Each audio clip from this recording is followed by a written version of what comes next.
Hi everyone, Rebecca here. I just got through making some A5 dividers, and somebody on the Filofax forum that I belong to asked for a tutorial, so I thought I'd give you a quick overview of how to make your own dividers for your Filofax.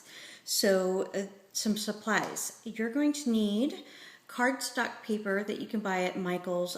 The one I'm going to use today is a heavy duty cardstock. This was about $1.99 for it. It's purple like glitter. It's cool because the glitter doesn't actually come off on your hands, but there is a lighter weight, more paper type of cardstock.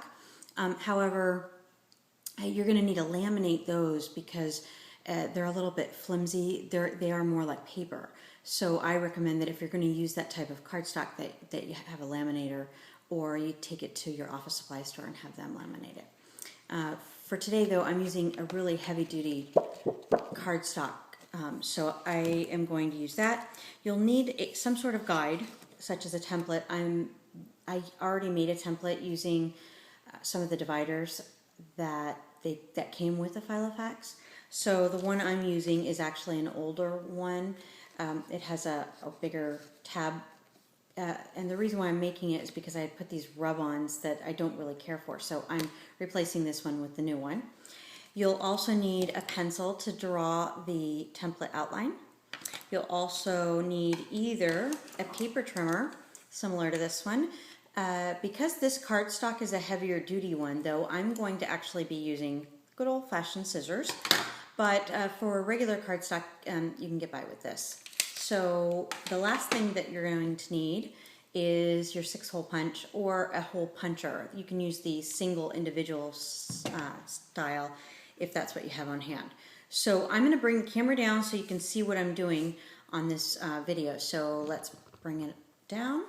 And what you're going to want to do is take your template, and in this case I'm going to flip it over, but keep it upside down because if you put it right side up, which I tend to forget, the tab will be on the wrong side, or it'll be in the wrong direction of what you intended it to be. So for this case, I have it in the middle of this tab, or slightly to the top. And if I do it backwards, it'll end up more, centered to the bottom. So turn it upside down. Put it on the edge of your paper, and I like to put the flat edge up to the flat edge of this so I don't waste a lot of space. You could actually do 2 dividers in one by flipping it over and putting it on the other side so that you could outline and do 2 dividers if you're going to use the same paper. But for this instance, I only need 1 divider. So I'm going to line everything up, use my pencil as a guide to trace the outline. It doesn't matter if you mess up because we're going to be cutting on that line. And now I have it drawn out on, very hard to see, but it's drawn out on the back of this paper. Now, like I said, this is kind of a heavier duty cardstock, so I'm going to cut this by hand rather than using my paper trimmer, only because I just don't want to dull the blades cutting such heavy duty cardstock. And once I'm done with this, we'll be able to either laminate the back of it if you so choose to. I'm not going to on this particular case, and cut out the edges.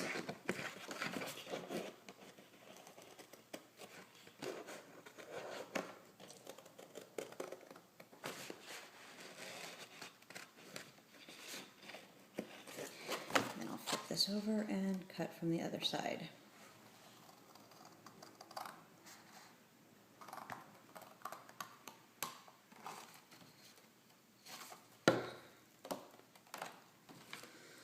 Then I do a little bit of cleanup work with some edges that might not have cut cleanly. I also sometimes will change the tabs shape and design. So in this case, I'm going to make this a little bit more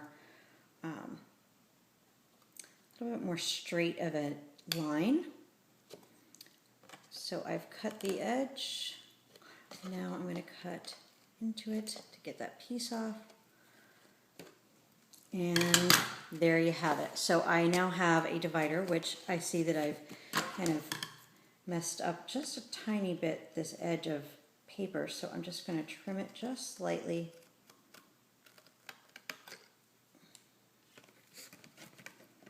So that it's not visible. Come on.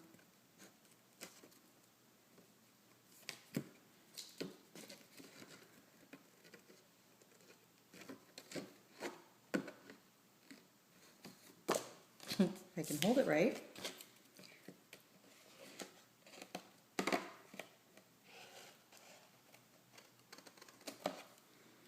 There we go. So now I have the divider ready to go. All I need to do now is hole punch it.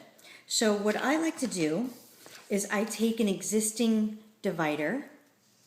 Number one, I make sure that it is the correct size. So in this case, I can see just a tiny bit sticking out at the bottom. So I'm going to trim that as well.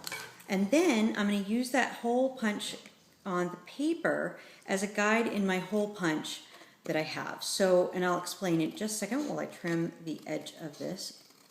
Oh.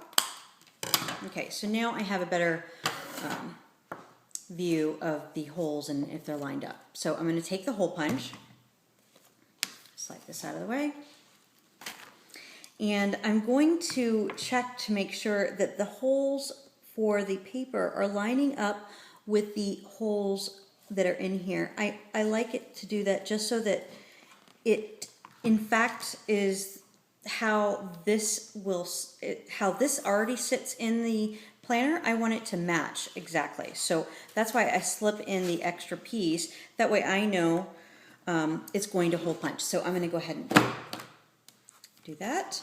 And now I have my 6-hole punch ready to go. Now this kind of paper does not take for labeling very well. So I don't typically label my sections because I know what sections are which. I don't have many sections in my work binder, so I only have my monthly, my weekly, and some notes. So the dividers are pretty simple for me, but now it's ready to go. I love the color combination compared to what I had before. I have another pink one that I made. I'll have to show that to you guys on another review. But if you have any questions about how to make dividers, feel free to comment, or any of the supplies that I used. Thank you and have a great day. Take care. Bye.